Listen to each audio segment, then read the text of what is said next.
Shalom, shalom. Oke, senang sekali bisa berjumpa dengan Anda. Bagaimana kabarnya? Segala. Oke, kabarnya baik ya. Nah, saudara, sepanjang hari ini tema dari bulan Oktober ini adalah melihat jauh ke depan melampaui hidup kita. Ada sebuah pernyataan iman yang ada dalam hidup kita di mana kita bisa melihat jauh ke depan apa yang Tuhan kerjakan dalam hidup kita. Karena itu sudah ada banyak persiapan yang kita lakukan. Tadi pagi khotbah, tadi pagi saya betul membinasakan sifat kekanak-kanaan. Itu penting. Lalu yang kedua tadi barusan ini adalah, ini kok berubah-berubah. Halo tes. Ya, oke. Yang kedua adalah, apa itu? Ini yang kedua apa? Oh gak ada. Apa sampai lupa saya. Ya, pantang menyerah mendatangkan upah. Ya. Lalu yang ketiga ini saya akan menyampaikan penting untuk kita ini mengetahui ini. Menyingkapkan selubung rohani. Nah, ini penting saudara. Apa yang membuat kita tidak bisa melihat ke depan. Itu adalah ternyata ada selubung-selubung rohani yang menutupi mata rohani kita. Sehingga kita tidak bisa melihat kepentingan kerajaan Allah. Yang kita cuma lihat itu adalah kepentingan diri kita sendiri. Nah, ini berbahaya. Karena apa? Ini bisa mematikan yang namanya iman. Ini yang bisa mematikan yang namanya pertumbuhan rohani dalam hidup Anda dan saya. Padahal Tuhan itu ingin melihat buah pertobatan yang terjadi di dalam kehidupan saudara dan saya. Buah itu ingin sekali Tuhan lihat. Karena itu perlu kita menyingkapkan selubung rohani di hidup kita. Nah, coba kita baca Alkitab dulu. Di 2 Korintus pasal 3 ayat 16.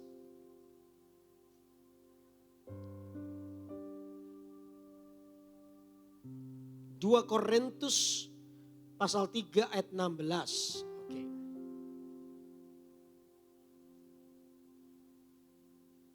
Oke, saya akan bacakan. Tetapi apabila hati seorang berbalik kepada Tuhan, maka selubung itu diambil daripadanya. Sebab Tuhan adalah roh dan di mana ada roh Allah, di situ ada kemerdekaan. Dan kita semua mencerminkan kemuliaan Tuhan dengan muka yang tidak berselubung. Dan karena kemuliaan itu datangnya dari Tuhan yang adalah roh, maka kita diubah menjadi serupa dengan gambarnya dalam kemuliaan yang semakin besar. Oh, rupanya saudara, jemaat ini sedang dinasehati oleh Paulus supaya mereka tidak punya selubung atau selubung itu diangkat. Ya, kapan ketika selubung itu diangkat? Ketika hati mereka berbalik kepada Tuhan. Ketika hati mereka berbalik kepada Tuhan, selubung itu diangkatnya. Tapi selama mereka tidak berbalik kepada Tuhan, mereka terus berada dalam selubung itu. Dan selubung itu rupanya yang menutupi mata rohani mereka, sehingga mereka tidak bisa melihat rencana Allah. Makanya itu selubung itu harus diangkat supaya kita bisa melihat ke depan apa yang Tuhan mau lakukan buat hidup kita. Amin, saudara. Nah, sekarang kita mulai bahas dengan sangat sederhana saja. Selubung rohani itu apa saja? Ya, selubung rohani itu apa saja? Yang pertama dikatakan selubung rohani itu adalah persoalan hidup. Persoalan hidup itu selalu ada. Persoalan hidup itu datang dan pergi sesuka hatinya dalam hidup kita. Tapi kalau kita gagal untuk melihat persoalan hidup dengan kacamata Tuhan, maka tanpa sadar persoalan hidup itu tiba-tiba menutup mata rohani kita. Sehingga kita gak bisa melihat apa yang menjadi rencana Tuhan. Selubung mata rohani itu menutupi hidup kita. Persoalan-persoalan terjadi baik dalam bisnis kita, keluarga kita. Tanpa sadar itu jadi selubung. Contoh beberapa waktu yang lalu ada seorang suami istri datang kepada saya. Lalu mereka ini mau konseling. Konselingnya tentang rumah tangga mereka. Wah, mereka cerita. Di ujung daripada konseling itu sebenarnya mereka sudah memutuskan untuk bercerai. Ya, mereka saling menyalahkan dan lain sebagainya. Saya sebagai hamba Tuhan tentunya tidak setuju dengan perceraian itu. Saya mencoba untuk menasehati mereka. Saya mencoba untuk menasihati hidup mereka supaya mereka jangan bercerai. Tapi mereka terus mau bercerai. Nggak mau Pak, kita sudah mau bercerai pokoknya. Aduh, semua ilmu, semua hal yang sudah saya mengerti tentang perceraian dan bahaya perceraian sudah saya sampaikan. Tapi itu pun tidak bisa menghentikan keinginan mereka untuk bercerai. Lalu di ujung akhir daripada konseling itu saya tanya, persoalanmu ini menutup mata rohanimu sehingga kamu tidak bisa melihat rencana Tuhan. Yang ada dalam dirimu adalah keinginan untuk membela keegoisanmu sendiri sehingga kalian tidak bisa melihat rencana Tuhan. Dulu waktu menikah, tujuan menikahnya apa sih? Dulu waktu mau menikah tujuannya apa? Mereka langsung bilang begini, ya tujuannya pengen bahagia Pak. Tapi sekarang sudah gak bahagia lagi. Kenapa harus diteruskan? Tidak bisa diteruskan karena apa? Kita sudah tidak bahagia lagi. Tujuan pernikahan sudah gak ada lagi di dalam diri kita. Saya langsung ngomong justru itu problemnya. Tujuan pernikahan itu bukan bahagia. Anda jangan kaget ya dengan pernyataan saya ini. Tujuan menikah itu bukan bahagia. Bahagia itu adalah bonus. Bahagia itu adalah berkat. Ketika tujuan pernikahan itu yang asli itu tercapai. Jadi kamu jangan punya mimpi pingin bahagia, tapi tujuan ke arah bahagia itu kamu tidak mau. Mereka kaget, apa tujuan menikah Pak? Saya jelaskan ya, supaya matamu ini terbuka. Anda bisa melihat rencana Tuhan dalam pernikahanmu. Persoalan hidup dalam rumah tangga ini kadang menutup mata kita. Melihat kejelekan suami, melihat kejelekan istri. Yang membuat hari ini cintamu ini terpupus. Dulu waktu mau menikah kondisi persentase cintanya itu plus. Betul gak? Persoalan terjadi mulai dikurangi dikit. Persoalan gak selesai berkurang dikit. Persoalan gak selesai sedikit lagi. Wah akhirnya persoalan menumpuk. Akhirnya dari plus ke nol. Standar. Akhirnya lama-lama jadi min. Lama-lama cintanya berkurang jadi benci. Betul gak saudara? Itu dibiarkan terus. Dan itu tanpa sadar menutup mata rohani mereka tidak mau diselesaikan. Makanya saya bilang gini, tujuan pernikahan itu bukan bahagia. Ada tujuan pernikahan. Anda mau tahu? Halo? Kalau gak mau gak apa-apa loh, saya gak usah khotbah loh. Saya sungguhan rela kok aku gak apa-apa. Anda mau tahu tujuan pernikahan? Mau ya? Yang excited gitu supaya saya excited. Mau gak? Bilang kanan kiri, aku mau mendengarkan khotbah pendeta ini. Coba bilang. Oke, tujuan menikah itu gini, coba buka Alkitab dulu. Ya, di Kejadian pasal yang pertama ayat 27. Nah, ini dia. Kejadian pasal 1 ayat 27. Nah, ini dia tujuan pernikahan. Saya bacakan ya. Yang belum menikah, dengarkan ini paling enggak ini modal untuk Anda menikah. Yang sudah menikah, kalau enggak ada tujuannya, sekarang ini waktunya bertobat ya. Kejadian pasal 1 ayat 27. Dikatakan gini, maka Allah menciptakan manusia itu menurut gambarnya. Menurut gambar Allah diciptakannya dia laki-laki dan perempuan. Diciptakannya mereka. Oh ternyata kata Alkitab bahwa Tuhan itu menciptakan manusia itu menurut gambarnya. Jadi saudara dan saya ini diciptakan menurut gambar Tuhan. Betul? Dan jelas Alkitab berkata diciptakan menurut gambar Allah sebagai laki-laki atau pria dan wanita. Itu jelas. Ya, coba senggol kanan kirinya, nggak nyangka loh ternyata kamu itu diciptakan menurut gambar Allah. Kepanjangan nggak ya? Kamu ini menurut gambar Allah. Gak nyangka model kayak begini menurut gambar Allah. Saudara dan saya diciptakan menurut gambar Allah. Ya, sebagai pria dan wanita, tidak lebih daripada itu. Itu Alkitab yang tulis. Betul? Kalau yang separuh-separuh, enggak. Ya, saya nggak bahas itu. Tapi ciptaan Allah itu jelas, pria dan wanita. Nah, yang suami istri depan ini suami istri ya? Oke, Pak siapa namanya? Siapa? Niko. Oh, saya tanya siapa namanya? Gitu. Pak Niko dan Ibu Esther. Niko dan Esther. Oke. Niko dan Esther ini, saya jambal gak apa-apa ya, langsung panggil nama ya. Niko dan Esther ini diciptakan menurut gambar Allah. Tapi menurut saya separuh. Kenapa? Karena genrenya. Betul ya? Niko diciptakan sebagai gambar Allah sebagai pria. Separuh gambar Allah. Betul? Ibu Esther diciptakan menurut gambar Allah separuh sebagai wanita. Nah, kapan gambar Allah itu sempurna? Kapan gambar Allah itu sempurna? Ketika terjadi pernikahan. Nanti sampai di sini, pria dan wanita dijadikan satu, sebenarnya disitulah gambar Allah itu jelas. Jadi jelas tujuan pernikahan itu adalah ini, supaya gambar Allah itu sempurna. Itu tujuan pernikahan. Jadi supaya gambar Allah itu menjadi sempurna. Kalau Anda belum pernah ke surga, sebenarnya Anda bisa melihat surga itu di mana? Di keluarga. Karena di keluarga itulah gambar Allah itu menjadi sempurna. Makanya Alkitab bilang ketika orang menikah, kalian Anda berdua bukan lagi dua tetapi satu. Disitulah gambar Allah menjadi sempurna. Sebenarnya keluarga Anda itu adalah miniatur kerajaan surga. Tapi persoalannya justru keluarga kita kadang-kadang seperti neraka. Betul gak? Betul apa betul? Keluarga kita ini seperti neraka, padahal Tuhan itu punya rencana keluarga demi keluarga. Disitulah kerajaan Allah itu ditegakkan. Dan orang lain melihat, wah keluarga itu loh, sungguh-sungguh memang kita belum pernah lihat surga, tapi aku lihat surga di situ. Di mana gambar Allah sebagai pria dan wanita dijadikan satu.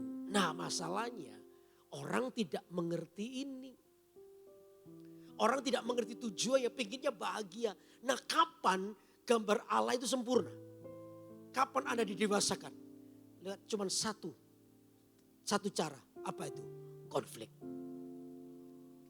Lewat satu cara aja, konflik. Makanya jangan kaget keluarga demi keluarga yang dibangun selalu banyak konflik. Kalau saya tanya yang menikah, Bapak ini ya, Niko dengan Esther, berapa tahun menikah? 2 tahun. Boleh tahu gak? Ini gak usah jawab secara detail, gak usah. Berapa kali konflik? Gak tahu. Banyak kan? Betul gak? Jujur banyak kan? Gak dapat dihitung, selupa berapa kali. Banyak kan? Betul gak? Tapi tenang, ada kabar baiknya. Pendeta juga konflik kok sama istrinya. Artinya itu pernikahan dibangun dengan konflik berbeda. Sekalipun ada ini dari keluarga suku Batak sama-sama kan, tapi tetap bisa konflik. Karena apa? Cara mendidik Niko dengan Esther di rumahnya beda, kebiasaan di rumahnya beda, pendidikannya mungkin juga bisa beda. Hari ini dijadikan satu, pasti konflik. Dan itu normal. Keluarga itu dibangun dengan banyak konflik. Coba saya mau tanya, ada suami istri yang selama Anda pernikahan tidak pernah konflik, ada gak? Angkat tangannya biar saya foto sebentar, ada. Pasti semua punya konflik dan itu adalah cara Tuhan.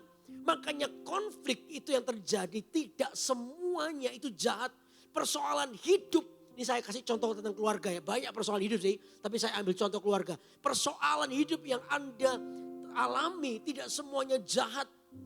Justru lewat konflik itulah adalah tempat Allah membuat gambar Allah itu sempurna. Betul gak saudara? Makanya itu Alkitab nasihatkan saling mendahuluilah, memberi apa? Hormat. Itu bicara apa? Cepet-cepetan. Cepet-cepetan itu bahasa Indonesia apa ya? Cepet-cepetan. Saling mendahului untuk memberikan hormat, artinya saling mendahului untuk rendah hati. Begitu konflik, jangan egois. Makanya kita ini pinginnya bahagia, tapi ketika Tuhan bawa kita ke alam yang namanya bahagia, kita menolaknya. Karena apa? Kita nggak mau dibentuk oleh Tuhan. Persoalan itu kita biarkan sampai bahkan menutup mata rohani kita untuk tidak bisa melihat rencana Allah. Yang kita lihat cuman aku mau menang sendiri, aku mau menyelesaikan diri dengan cara egois sehingga perceraian terjadi. Persoalan hidup itu menutupi mata rohani kita nggak bisa melihat Tuhan. Cara-cara penyelesaian kita.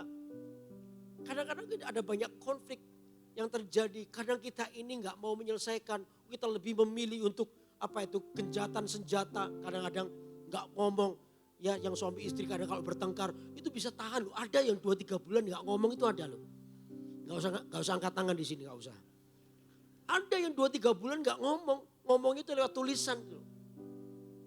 Mamanya uang belanjanya mau habis. Tulis surat, "Pak, ini sudah tanggal 28. Uang belanjanya habis. Mama minta ya sekian rupiah.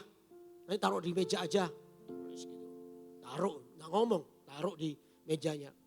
Papanya pulang kantor lihat aja. "Oke, aku transfer ya. Jangan boros-boros. Itu beli baju dikurangi ya. God bless you." Masih GBU lagi. Udah taruh di, terus paginya mamanya lihat. "Oke, thank you." Taruh itu lagi. Besok paginya sorenya papanya baca. Lalu tulis, "Oke, sama-sama. Pa, terus Ma, besok Papa ada meeting jam 7 pagi. Jadi tolong Papa dibangunin ya jam 6 pagi. Jangan lupa." Balas, "Oke." Gitu. Besok pagi papanya kan jam 7 tuh. Papanya bangun jam 7 pas. Dia kaget, "Lu terlambat." Waduh, dia mau marah sama istrinya. Tapi dia ingat, gak ngomong-ngomong kan ini. Aduh, mau marah. Akhirnya dia mau nulis itu. Mau nulis, mau marah-marah di tulisan. Begitu dia ambil kertasnya dia kaget. Ternyata di tulisan jam 6 pagi tadi. Jam 6 pagi. "Pak, ayo bangun Pak, sudah jam 6. Dia mau marah gak jadi. Karena istrinya sebenarnya sudah bangunin. Cuma lewat tulisan. "Pak, ayo bangun sudah jam 6. Itu yang terjadi, gak mau ngalah. Gak mau cepat berubah. Suami istri dengar baik-baik, ketika Anda mengalami konflik itu adalah waktu yang paling tepat untuk Anda menjadi dewasa di dalam Tuhan. Katakan amin. Jadi harus keputusan, aku harus berubah. Aku harus berubah. Begitu konflik, ingat ini, begitu konflik. Langsung ingat, ini waktuku untuk berubah. Ini waktuku untuk aku menjadi dewasa di dalam Tuhan. Amin. Ayo cepet-cepetan. Cepet-cepetan untuk rendah hati. Saya percaya persoalan hidup apapun ini membuat mata kita bisa terbuka untuk melihat tujuan yang asli. Saya percaya kalau tujuan yang asli dari pernikahanmu Anda mengerti, lalu Anda mulai mau berubah, mau mengalami perubahan dan mau sungguh-sungguh berubah. Kata-kata juga kadang suami istri, aduh kata-katanya kasar begitu. Ya, kadang ada suami-suami yang mungkin gak peka gitu loh. Hari Minggu ke gereja pagi-pagi jam 9, mulai jam 7 istrinya sudah mulai dandan rapi. Waduh rapi, dan dia itu sudah beli baju baru. Gak ngomong sama suaminya, tapi dia mau bikin surprise ke suaminya. Wah, minggu itu dia pakai baju baru, di depan suaminya sengaja dia menggok kanan menggok kiri di kaca itu gitu. "Pak, bagus enggak, rapi enggak?" Papanya enggak peka. Gitu aja. "Pak, bagus enggak?" Gitu aja. Lalu papanya bilang, ayo cepet-cepet Mah, terlambat ini. Nanti kamu terus di depan kaca itu 5 menit itu kaca bisa pecah loh, lihat kamu. Kamu kan mengerikan gitu. Oh, sudah enggak enak. Enggak, aku cuma bilang ini aku cantik enggak pakai ini. Ya sudah, cantik sudah. Gini loh Ma, monyet itu dikasih baju tetap monyet. Ayo sudah berangkat aja. Istrinya dimonyet-monyetin. Oh, malah marah ini istrinya gara-gara gitu. Aku ini pengen pamer baju baru, Mbok yang ngomong cantik bagus kok dimonyet-monyetin. Langsung bilang, "Oh dasar setan." Ya, setan monyet ada pagi-pagi di rumah. Belum apa-apa sudah marah. Nggak jelas. Ayo yang begitu-begitu, lihat ini saudara. Itu waktunya untuk kita menemukan janji Tuhan di hidup kita. Persoalan hidupmu tidak boleh menjadi selubung mata kita untuk tidak bisa melihat Tuhan. Ini waktunya itu mesti dibuka. Supaya Anda melihat rencana Tuhan. Begitu konflik, oke. Ini waktunya untuk aku lebih rendah hati. Selesaikan persoalanmu. Jangan mau dikalahkan dengan semua persoalan hidup yang menutup mata rohani kita. Ayo selesaikan dengan baik. Datang kepada istri atau suami. Belajarlah untuk minta maaf. Saya percaya kalau Anda minta maaf duluan. Ya, Tuhan itu lihat kerendahan hatimu. Anda akan diberkati oleh Tuhan. Katakan amin. Gitu ya, selubung rohani mesti diangkat. Itu yang pertama. Yang kedua sekarang. Yang kedua apa yang menjadi selubung rohani kita? Yang kedua adalah ikatan dosa, itu jelas. Yang kedua adalah ikatan dosa. Ikatan dosa itu pekerjaannya begini. Dosa itu membuat kita ini menjadi orang yang terus tertuduh. Akhirnya mata Anda tertutup, tidak bisa melihat kasih karunia Tuhan. Datang tuh selalu dengan perasaan bersalah gitu loh dengan Tuhan. Kayaknya Tuhan tuh gak mengampunimu. Siapa bilang Tuhan tuh mengampuni kita. Cuman ada banyak orang yang suka untuk terus tinggal dalam dosa. Dan Tuhan itu mau supaya kita tuh melepaskan dosa itu karena ikatan dosa itu menutup mata rohani. Apa yang dikerjakan dosa dalam hidup kita? Ada 3 hal yang dikerjakan oleh dosa. Yang pertama adalah dosa itu membuat kita itu kehilangan kemuliaan Tuhan. Coba buka di Roma pasal 3 ayat 23. Baca ya. Roma 3 ayat 23. Roma pasal 3 ayat 23. Oke, yang sudah ketemu katakan amin. Roma 3 ayat 23 ya. Yuk kita baca. Karena semua orang telah berbuat dosa dan telah apa saudara? Dan telah kehilangan kemuliaan Allah. Dosa itu membuat kita tuh kehilangan hidup di dalam kemuliaan Tuhan. Apa sih kemuliaan Tuhan? Kemuliaan Tuhan itu selalu berbicara tentang gini loh, penyertaan Tuhan di hidup kita. Nah dosa itu membuat kita kehilangan yang ini, penyertaan Tuhan. Orang itu terus tinggal dalam perasaan dosanya, kesalahannya. Orang itu terus melihat kelemahannya. Terus melihat kelemahannya.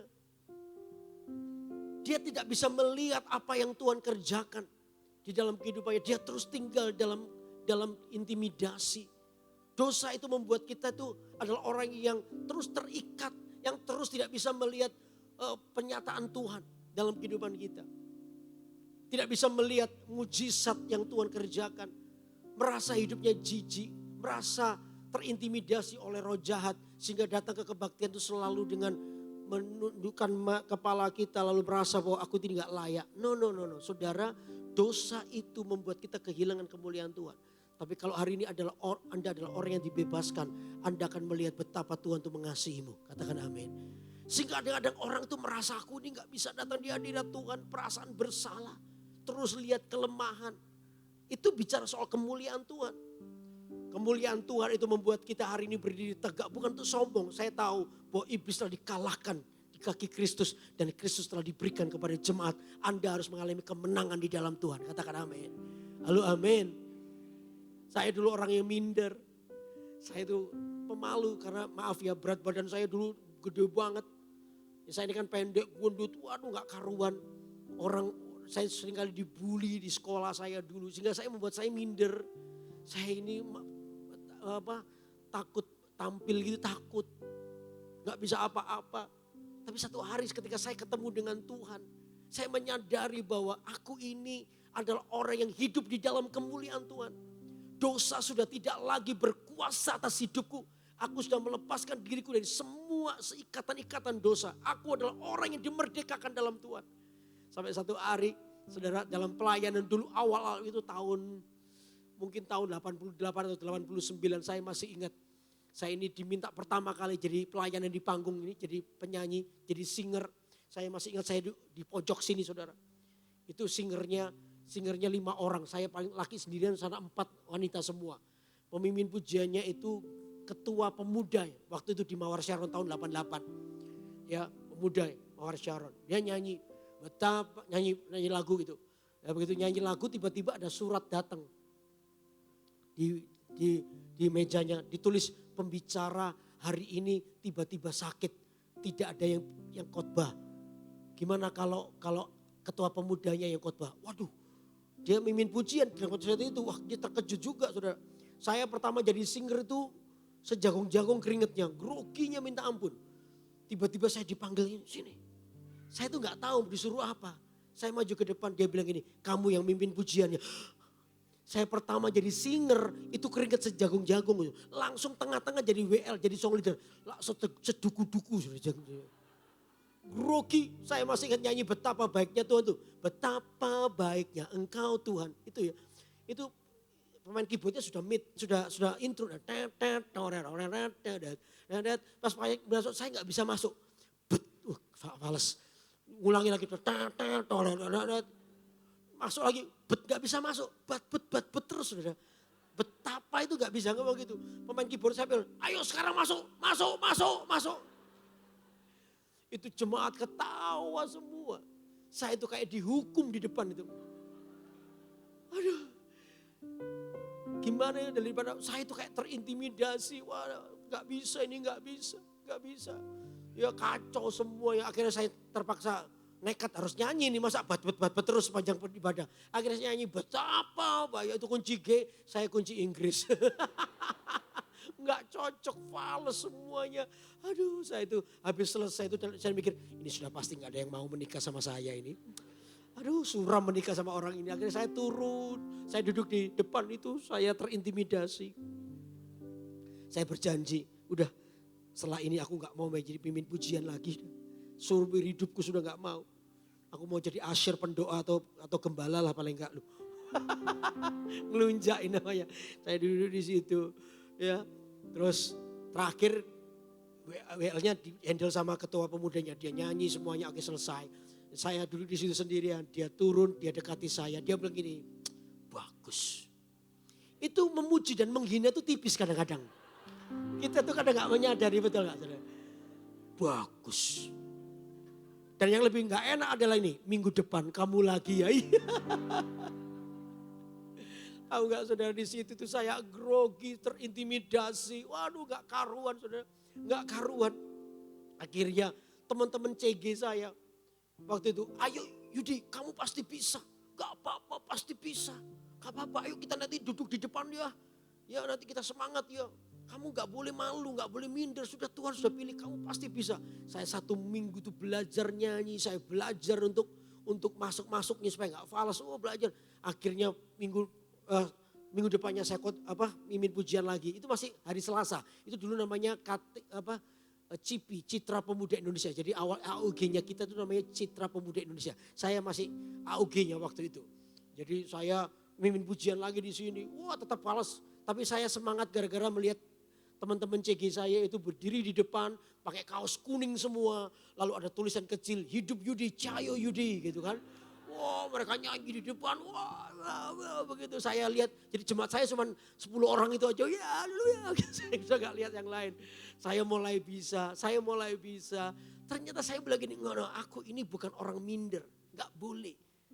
Minder itu dulu, sekarang aku nih orang telah ditebus kata Alkitab, kemuliaan Tuhan itu dikembalikan padaku. Aku gak mau hidup dalam intimidasi, enggak. Akhirnya saya bangkit dari keadaan saya gak boleh malu. Ya sekarang berdiri di depan Anda pun saya gak grogi sama sekali. Tadi waktu khotbah pertama grogi, sekarang tengah-tengah gak grogi. Saya bisa ngomongin dulu gak bisa kayak begini. Ternyata bisa, satu hari saya ada KKR di Gelora 10 November Surabaya, lapangan sepak bola di Surabaya. Pembicaranya itu kalau gak salah Rehat Bongke waktu itu. Ya tiba-tiba saya ditelepon dari Depak, Departemen Agama, bukan Depak, Bamak. Ditelepon oleh salah satu orang senior pendeta, ditanya, Yudi, iya kamu tanggal sekian ada pelayanan? Enggak om, bisa mimpin pujian enggak? Ya bisa, kalau saya diizinkan bisa. Enggak apa-apa kamu ya, nanti suratnya kita kirim ya. Untuk acara apa om? Untuk acara KKR Rehat Bongke di lapangan sepak bola. Saya kaget, hah? Kok saya om? Udah gak apa-apa kamu ya siapin diri ya. Oke. Saya tuh ngomong sama teman-teman, aku disuruh mimpin pujian di lapangan sepak bola. Hah serius? Kamu bisa? Gak bisa, takut. Ayo kita doa. Saya tumpangin tangan, tumpang kaki, macam-macam. Wah ternyata bisa saya nyanyi mimpin pujian yang datang 30.000 orang. Itu pertama kali saya mimpin pujian, lihat itu, wah sampai gak tahu orangnya sampai di mana, 30.000. Saya nyanyi lagu-lagu kuno. Dalam nama Yesus. Zaman dulu dalam nama Yesus ada kemenangan. Itu ketua pemuda saya di depan tuh. Ini terus. Ternyata model kayak begini bisa dipakai Tuhan. Anda pun bisa dipakai Tuhan. Hiduplah dalam kemuliaan Tuhan. Jangan hidup dalam intimidasi. Katakan amin. Nah selubung yang terjadi dosa membuat Anda gak layak, membuat Anda gak bisa pelayanan. Sampai bilang, ayo kita kalahkan siang hari ini. Dan buka selubung itu, lihatlah setiap orang pasti bisa dipakai oleh Tuhan. Katakan amin. Halo amin. Nah itu dosa yang pertama. Dosa yang kedua apa? Dosa itu akibatnya apa? tinggal dalam kegelapan. Coba Yohanes pasal 3.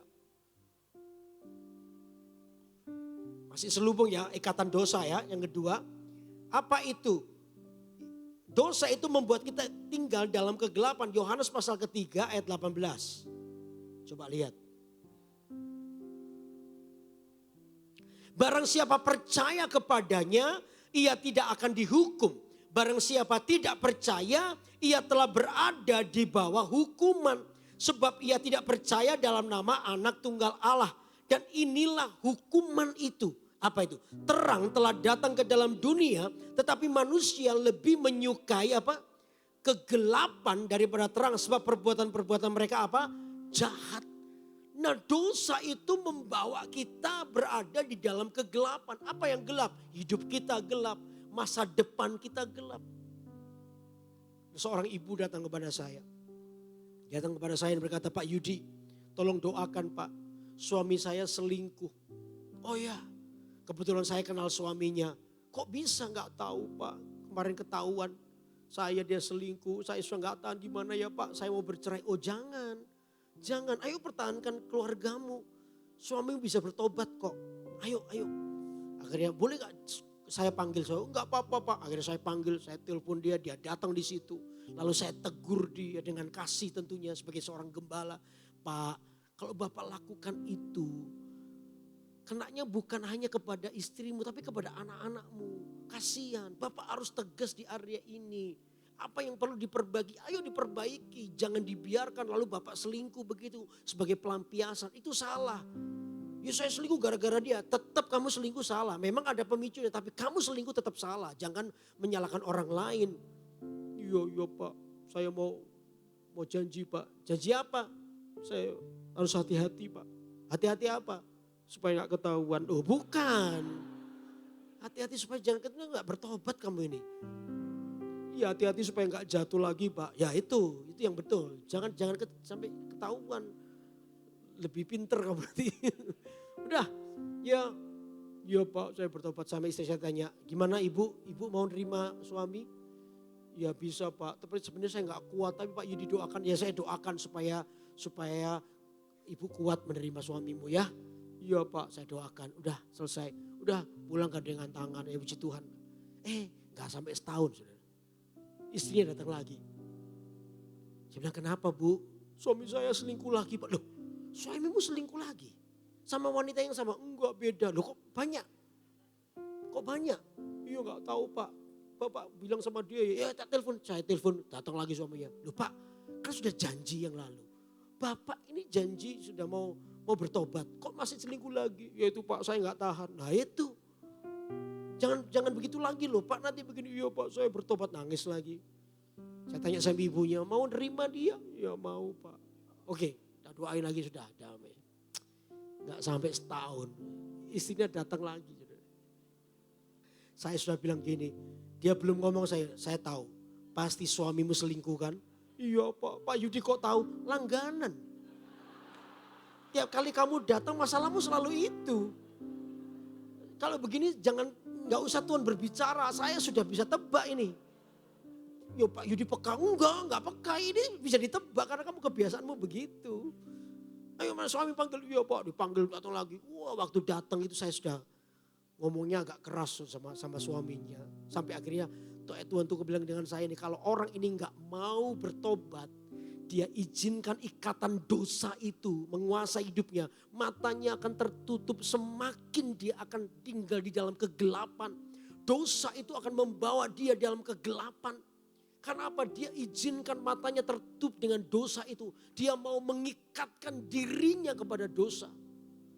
Kalau sudah begitu Tuhan akan serahkan dia kepada keinginan dosanya. Saya ngomong terus terang dengan Pak, Tuhan barusan berbicara kepada saya. Kalau Bapak tidak mau bertobat, Bapak lebih memilih kepada kegelapan. Maka Bapak akan diserahkan kepada keinginan hatimu sendiri. Yaitu dosamu, dan dosa tadi itu membawamu kepada kegelapan hidupmu. Iya Pak. Dah ya. Udah. Mau bertobat gak? Mau Pak. Ayo didoakan, sudah selesai. Gak sampai setahun. Datang lagi ibu itu. Bayangin kalau saya gembala jemaat yang model begini 500 saja. Yang mati duluan pasti gembalanya itu. Aduh model kayak gini. Gigi sudah sampai kering saya kasih nasihat. Selingkuh lagi, datang lagi. Istrinya nangis lagi. Aduh. Saya sudah dengan segenap hati, sudah kekuatan terakhir. Udah panggil lagi. Suamimu datang sini, suruh panggil sini. Istrinya bilang, gak bisa Pak. Loh kenapa? Suami saya sakit Pak. Sakit apa? Istrinya nangis gitu. Terus istrinya ngomong, baru 2 hari yang lalu suami saya divonis dia positif HIV Pak. Nah kan, saya kaget loh kan. Siapa suruh terus tinggal dalam ikatan dosa, tidak mau bertobat, tidak mau mengakhiri dosanya, terus selingkuh padahal Tuhan sudah negur, Tuhan sudah beritahu. Kenapa mesti tinggal terus dalam dosa? Padahal Tuhan itu ingin membebaskan, memulihkan. Tapi orang ini adalah orang yang memilih untuk tinggal dalam kegelapan. Mata rohaninya tertutup, tidak bisa melihat rencana Tuhan. Dia cuma mau memenuhi keinginan kedagingannya sendiri. Tidak bisa melihat rencana Tuhan.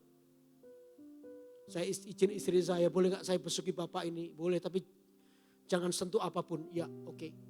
Saya masuk dalam pakaian pakaian rumah sakit itu. Lalu saya masuk di pintu, baru ketemu jarak jauh bapak itu lihat ini. Dia teriak, Pak Yudi, kalau sudah begini Pak, kira-kira Tuhan mau mengampuni saya enggak? Saya bilang, Tuhan itu pasti mengampunimu Pak. Tuhan itu maha mengampuni. Tuhan kita bukan Tuhan yang jahat yang mau menghukummu. Tuhan itu ingin menyelamatkanmu. Sejak awal ketika Bapak datang ke kantor saya tegur Bapak, Tuhan itu ingin menyelamatkanmu. Tuhan itu ingin membuka selubung mata rohanimu, ikatan dosamu itu loh. Tapi kamu gak mau. Kamu yang terus mau tinggal dalam dosa itu. Kalau sekarang Bapak mau minta tuh apakah Tuhan mengampuni, saya beritahu Tuhan masih mau mengampunimu. Kasih Tuhan itu besar dan itu ajaib. Penjahat di sebelah Yesus, kan ada 2 penjahat tuh. Yang satu menghindar tapi yang satu berkata begini, kalau engkau sudah sampai ke Bapa, jangan tinggalkan aku ya. Yesus berkata apa? Hari ini juga kamu bersama dengan aku di mana? Di Firdaus. Padahal tahu ya, hukuman salib itu adalah hukuman mati sudah. Tidak ada kesempatan orang ini untuk menebus dosanya. Tidak ada kesempatan, tapi detik ketika dia memandang Tuhan, lalu dia mau terima Tuhan, bertobat, Tuhan masih mengampuni. Kasih Tuhan itu setipis nafas terakhirmu saudara. Itu yang luar biasa. Kasih Tuhan itu ajaib, betul gak? Kita tuh padahal gak punya kesempatan untuk membalas semua dosa kita. Tapi kalau kita bertobat di saat nafas terakhir, sebelum gitu masih Tuhan ampuni aku mau menerima Tuhan. Lalu ada Anda masih diselamatkan. Itu yang luar biasa. Cuman saya bilang sama Bapak itu, caranya gak harus lewat begini. Kenapa kamu mesti menempuh cara begini? Kena HIV dulu, baru kamu mau bertobat sungguh-sungguh. Kenapa? Padahal sejak awal Tuhan sudah mengingatkanmu, tapi kamu gak mau. Karena itu siang hari ini, sebelum pulang dari pintu ini, keluar dari pintu itu, pastikan semua ikatan dosamu siang ini dilepaskan. Semua ikatan dosamu ditanggalkan supaya Anda berjalan dalam terang, bukan berjalan dalam gelap. Amin saudara. Halo amin. Saya bilang sama Bapak itu, kenapa harus menempuh jalan seperti ini? Padahal sejak awal Tuhan sudah ngomong bertahun-tahun yang lalu. Tapi kamu gak mau. Kami lebih suka untuk tinggal dalam kegelapanmu. Akhirnya gak lama kemudian Bapak itu meninggal. Gak sampai setahun, akhirnya istrinya juga meninggal dengan penyakit yang sama. Saya cuma kehilangan jemaat, saya sedih. Tapi saya bilang Tuhan, ya saya bersyukur di akhir hidupnya dia bertobat. Tapi kenapa harus menempuh jalan seperti ini? Kenapa tidak mengambil keputusan untuk mengangkat selubung itu loh. Yang menutup mata rohani itu apa? Ikatan dosa ya.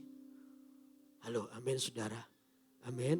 Nah sekarang terus ya, ini masih poin 2 ikatan dosa. Dosa itu membuat hidup kita itu sia-sia. 1 Petrus 1 ayat 18. 1 Petrus 1 ayat 18.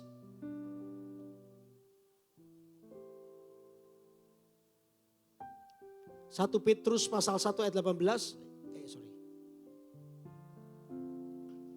Oke. Sebab kamu tahu bahwa kamu telah ditebus dari cara hidupmu yang sia-sia yang kamu warisi dari nenek moyangmu. Itu bukan dengan barang yang fana, bukan pula dengan perak atau emas. Melainkan dengan darah yang mahal, yaitu darah Kristus yang sama seperti darah anak domba yang tak bernoda dan tak bercacat. Yesus telah menebusmu dari cara hidupmu yang sia-sia yang kamu warisi dari nenek moyang. Jadi dosa itu membuat hidup kita itu sia-sia. Dosa itu membuat hidup kita itu jadi sia-sia. Ikatan dosa yang menjadi selubung rohani di mata kita itu akan membuat hidup kita jadi sia-sia. Arti sia-sia itu apa? Tidak sesuai dengan tujuan, itu sia-sia. Kapan handphone saya ini sia-sia? Kapan saya beli handphone saya yang jadi sia-sia? Ketika handphone ini enggak saya pakai buat telepon, tapi buat ganjel pintu itu loh. Pintu itu enggak bisa nutup, ya buka atau buka terus enggak bisa nutup, atau nutup terus enggak bisa buka. Akhirnya untuk saya buka, saya ganjel pakai handphone. Maka detik itu handphone saya sia-sia. Karena tujuan handphone diciptakan itu bukan untuk ganjel pintu, buat telepon. Betul enggak saudara? Kapan iPad saya ini jadi sia-sia? Ketika istri saya mau masak rawon, telenannya enggak ada, tahu telenan? Maka saya ganti pakai iPad aja, maka detik itu iPad saya jadi sia-sia. Sia-sia itu tidak sesuai dengan tujuan. Kata Alkitab, kita itu diciptakan untuk memuliakan Tuhan. Tapi kalau hidup kita tidak memuliakan Tuhan, maka detik itu hidup kita jadi sia-sia. Makanya dosa itu artinya hamartia. Hamartia itu tidak sesuai dengan target atau sasaran. Hidup kita sia-sia. Dan Alkitab berkata kita ini telah ditebus dari hidup sia-sia. Nah berarti kehidupan sia-sia itu juga jadi selubung. Ikatan dosa itu membuat hidup kita tuh nggak punya tujuan. Ingat ya, tujuan hidup kita adalah memuliakan Tuhan. Segala sesuatu yang tidak memuliakan Tuhan itu bukan tujuan hidup Anda. Begitu Anda menyeleweng, maka Anda adalah orang yang masuk dalam dikatakan hamartia, dosa, tidak sesuai dengan sasarannya. Itu artinya begitu. Hidup jadi sia-sia. No. Hidup Anda adalah hidup yang seharusnya dipakai oleh Tuhan. Saya dan saudara adalah orang yang dipakai oleh Tuhan. Anda mau dipakai Tuhan?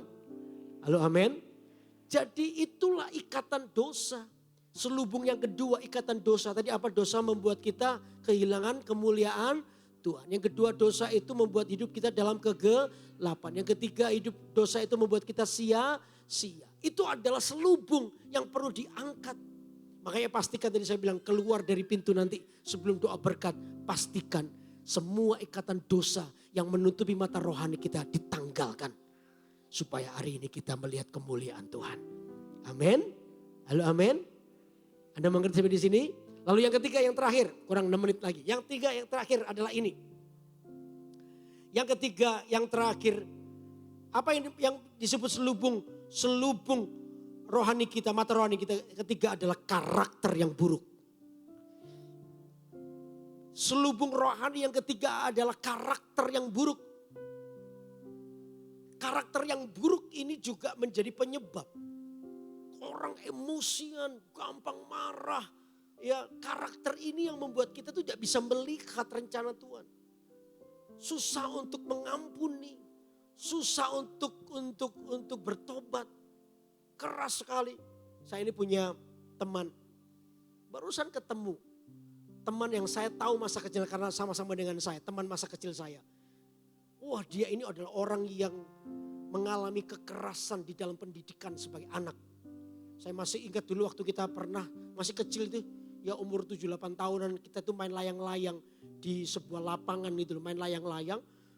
Wah, saya asiknya itu kita ini baru pulang setelah maghrib, jadi jam 6:30 baru pulang ke rumah. Bapaknya dia itu sudah nunggu dia. Waktu dia pulang itu bapaknya sudah keluarin sabuknya ini. Dan dia itu diikat di pohon, karena dia ada pohon di halaman, dia dipukulin pakai sabuk itu. Kamu ya kayak orang gak punya rumah, masa dari sekolah sampai ini main, belum makan lagi, dipukulin begitu. Anaknya ini teriak ampun. Dari ampun nangis sampai dia diem dan lihat bapaknya. Saya sampai takut karena saya sembunyi, kayak saya mungkin ikut dihajar juga kalau saya muncul. Saya sembunyi, saya lihatin dari jauh. Apa kamu melotot? Karena anaknya kan lihat bapaknya udah dipukul, anaknya gak nangis. Dari nangis minta tolong supaya berhenti sampai diam gini, lihatin bapaknya. Selesai gitu anaknya masuk ke bapaknya masuk ke rumahnya, saya cepet-cepet lepasin.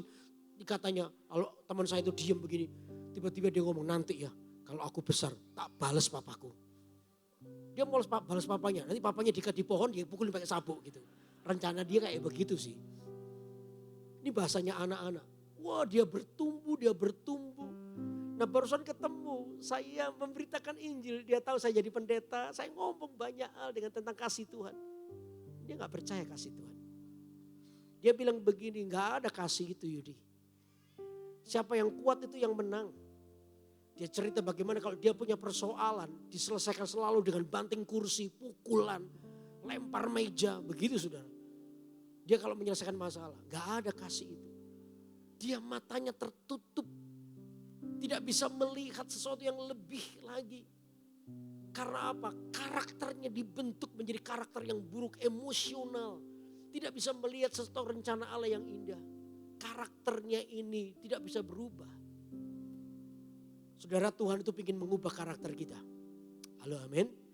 Tuhan ingin mengubah karakter kita. Dan jangan heran, kalau Anda mau dirubah karakternya, itu Anda akan ketemu dengan orang yang paling menjengkelkan, percayalah. Satu hari saya ini kan memang dulu dari kecil juga dari keluarga yang keras. Saya ini petarung di jalan, suka berkelahi di jalan. Sampai satu hari ketika saya jadi hamba Tuhan, saya ini berdoa di kamar saya. Tuhan, jadikan aku hamba Tuhan yang sabar. Jangan mudah marah, jangan mudah tersinggung, jangan mudah, pokoknya gak boleh gampang marah ya Tuhan. Jadikan aku ini sabar, saya mau jadi sabar ya Tuhan. Amin. Doa saya pengen jadi sabar, amin. Begitu saya keluar dari kamar doa saya, tiba-tiba pembantu atau asisten rumah tangga saya bilang, datang kepada saya bawa celana, Pak Yudi saya minta maaf Pak. Loh kenapa? Celana Bapak terbakar. Hah? Celana mana? Ini Pak. Duh, ini celana kesayangan saya saudara. Kalau saya pakai celana ini kelihatan lebih ganteng sedikit soalnya. Saya sudah mau marah. Dalam hati saya, katanya mau sabar. Gak jadi dah. Bapak marah sedikit. Sedikit.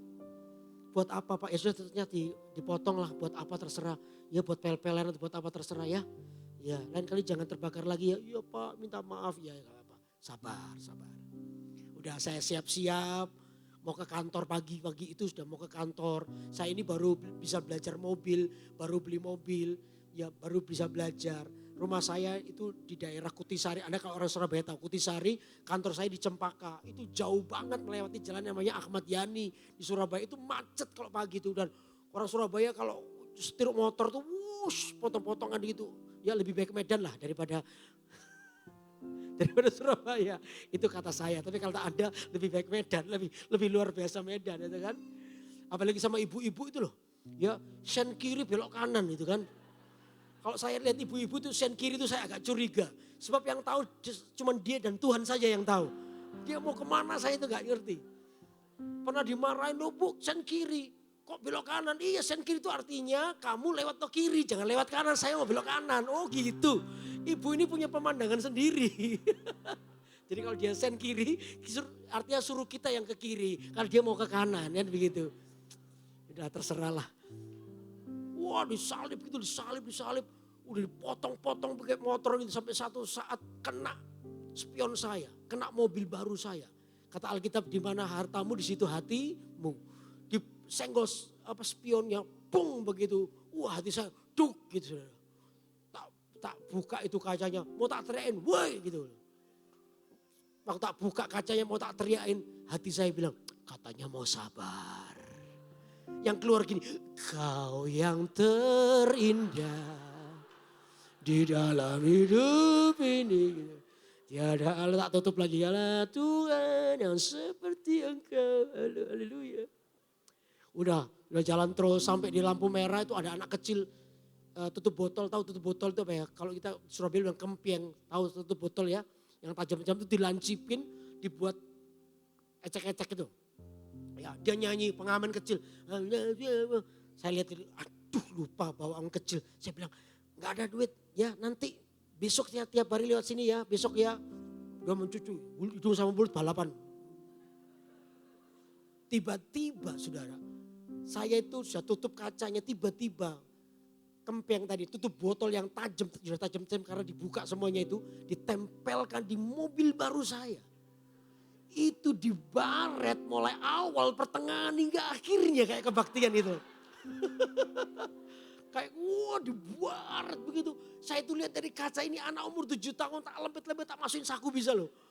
Ini kecil, saya sudah keluar asap dari hidung dan telinga gara-gara itu. Saya sudah mau buka pintunya, saya mau teriakin, tiba-tiba hati saya bilang ini, katanya mau sabar, tak tutup lagi. Terusin. Akhirnya sampai di gereja, di kantor saya lihat mobil saya itu baret dari awal sampai akhir saudara. Aduh, saya masuk kantor, Tuhan ada apa ini? Setelah bilang gini, loh tadi pagi kamu doa apa? Katanya mau sabar, betul gak? Kalau kamu sabar caranya cuma satu, apa itu? Kamu akan ketemu dengan orang yang paling menjengkelkan. Disitulah kesabaranmu dilatih. Betul gak saudara? Saya mau tanya kepada Anda mau sabar? Ayo Anda mau sabar gak? Siapa yang mau sabar angkat tangannya? Ada yang gini, sabar apa enggak ya? Sekali lagi saya tanya, Anda mau sabar? Siapa yang sabar angkat tangannya? Oke, siap-siap ya. Ketemu dengan orang yang paling menjengkelkan. Itu namanya karaktermu sedang dibentuk. Halo amin. Itu namanya karakter Anda sedang dibentuk. Jadi tenang aja begitu dengan ketemu dengan orang yang menjengkelkan. Ingat ya, perperangan kita itu bukan darah dan daging. Bukan. Bukan manusia musuh kita, bukan. Tapi roh-roh jahat. Jadi kalau Anda hari ini diganggu oleh orang, jangan benci orangnya.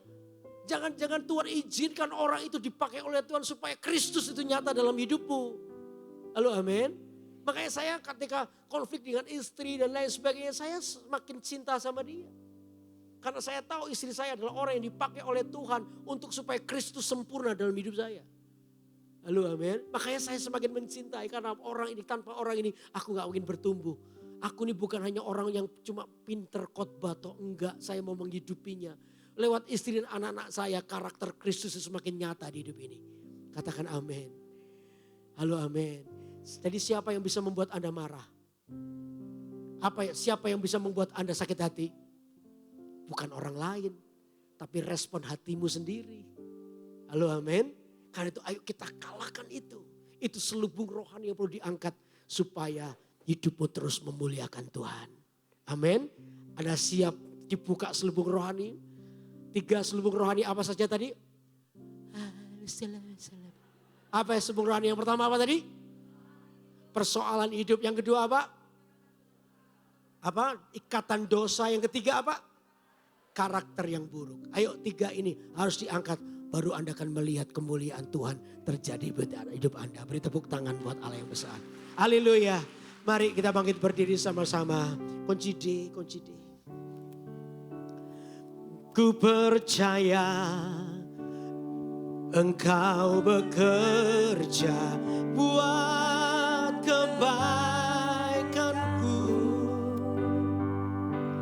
Walau belum ku melihat.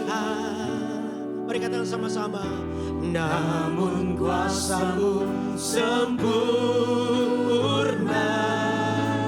Mari katakan. Ku percaya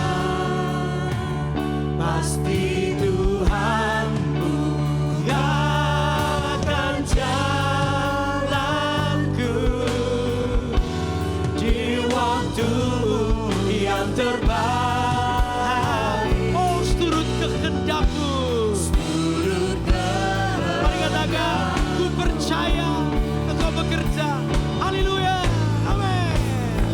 Ku percaya Engkau bekerja buat kebaikanku.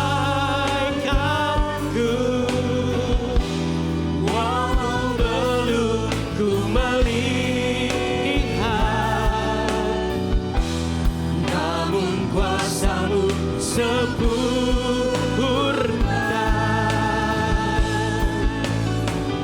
Ku percaya pasti Tuhan akan jalanku di terbaik. Oh, seturut kehendak-Mu. Mereka lebih tinggi lagi. Katakan ku percaya. Ku percaya Engkau bekerja buat kebaikanku.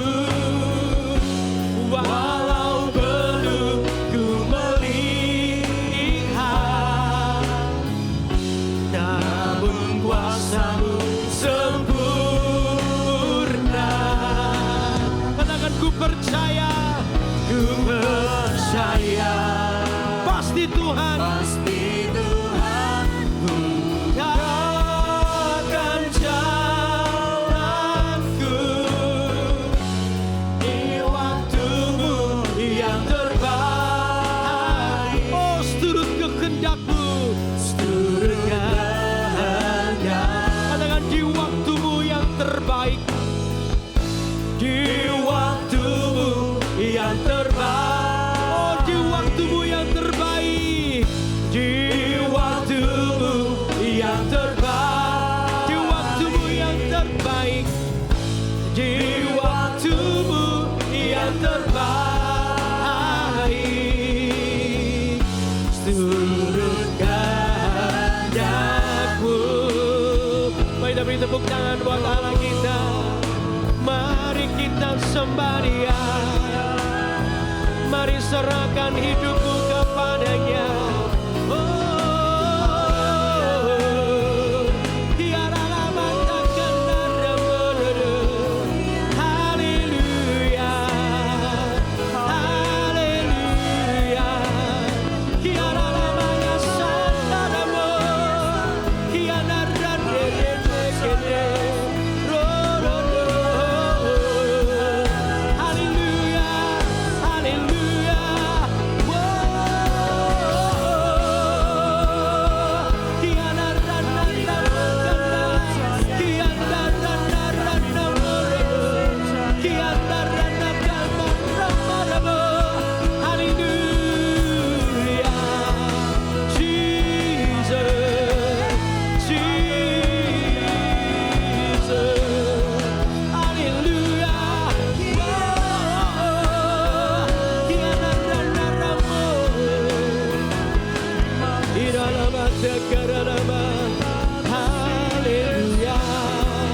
Haleluya, haleluya. Thank you Lord, thank you Lord. Haleluya, haleluya. Siapa yang hari ini, sore ini ketika Anda mendengar khotbah ini, Anda berkata, Pastor Yudi, itu saya banget. Seringkali mataku ini tertutup. Ada selubung rohani yang tidak bisa membuat aku tidak bisa melihat rencana-Mu. Baik itu persoalan hidup, baik itu ikatan dosa maupun karakter yang buruk yang seringkali menghalangi pertumbuhan rohaniku. Tapi siang ini ketika aku mendengar khotbah ini, aku mau diubahkan oleh Tuhan. Aku mau berubah, aku mau dipulihkan. Dan tadi saya berkata, pastikan sebelum Anda keluar dari pintu itu, biar semua ikatan dosamu dilepaskan siang ini di tempat ini. Karena izinkan Roh Kudus bekerja dalam kehidupan saudara. Siapa yang hari ini engkau tahu ada banyak hal yang membuat Anda seringkali jatuh dalam dosa. Ada yang membuat Anda seringkali tidak bisa bertumbuh dalam Tuhan. Tapi hari ini Anda berkata, aku mau diubahkan. Gak usah malu, ini waktunya Anda dengan Tuhan. Saya hitung 3 kali. Siapa Anda yang mau didoakan, angkat tanganmu. 1, 2, 3, angkat tanganmu tinggi-tinggi. Haleluya, haleluya, haleluya, haleluya. Saya ingin mau berdoa buat saudara yang hari ini mau dilepaskan, hari ini mau dipulihkan oleh Tuhan. Saya hitung 3 kali, semua yang sudah angkat tangan, cepat maju ke depan di sini. Saya nggak ada waktu dengan Anda terlalu lama. 1, 2, 3, semua yang sudah angkat tangan, cepat maju ke depan sini supaya saya bisa berdoa buat Anda. Katakan lagu ini, ku percaya Engkau bekerja buat kebaikanku, walau belum ku melihat, namun kuasa-Mu sempurna. Mari katakan sama-sama, ku percaya, ku percaya. Oh, pasti Tuhan jalanku di waktu yang terbaik. Oh, turut kehendakmu, turut kehendak. Sekali lagi nyanyi dengan imanmu. Oh, haleluya. Ku percaya Engkau bekerja buat kebaikanku, walau belum ku melihat, namun kuasa-Mu sempurna. Ku percaya pasti Tuhan mudahkan jalanku di waktu yang terbaik. Oh, turut kehendak-Mu, turut kehendakmu. Yang di depan semua angkat tangan. Saya akan berdoa dengan satu doa yang singkat. Saya percaya ketika nanti saya akan mengusir roh jahat dan ikatan dosa. Hari ini iblis harus melepaskan tangannya daripadamu. Dan hari ini Anda akan menerima kebebasan daripada Tuhan. Mengalami kemerdekaan dan Anda menjadi manusia baru di dalam Tuhan. Mari kita yang bisa berbahasa roh, mari kita berbahasa roh bersama-sama. Oh radagara syakana barabalaba. Oh didabadagara labo shekende rabadagara laba. Syakana bokoro bokone rabadagara laba.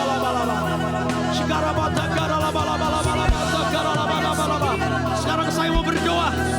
Iblis, di dalam nama Yesus, aku berkata untuk semua ikatan dosa, lepaskan, lepaskan, now, keluar, roh jahat keluar, lepaskan orang-orang ini dari semua ikatan dosa ini, dalam nama Yesus, lepas, now, lepas. Dalam nama Yesus, roh jahat keluar. Lepaskan tanganmu dari orang-orang ini. Oh, aku berkata sekarang dalam nama Yesus, let it go. Lepaskan. Lepas. Dalam nama Yesus. Oh, Rabataka, sekarang saya minta seluruh pendoa. Hari maju dan doakan orang-orang ini. Haleluya. Ku percaya. Mari berdoa, mari doakan. Maju ke depan, doakan orang yang di depan sini. Haleluya. Para pemimpin dan para pendoa maju ke depan sini. Doakan orang-orang ini. Melihat namun kuasa-Mu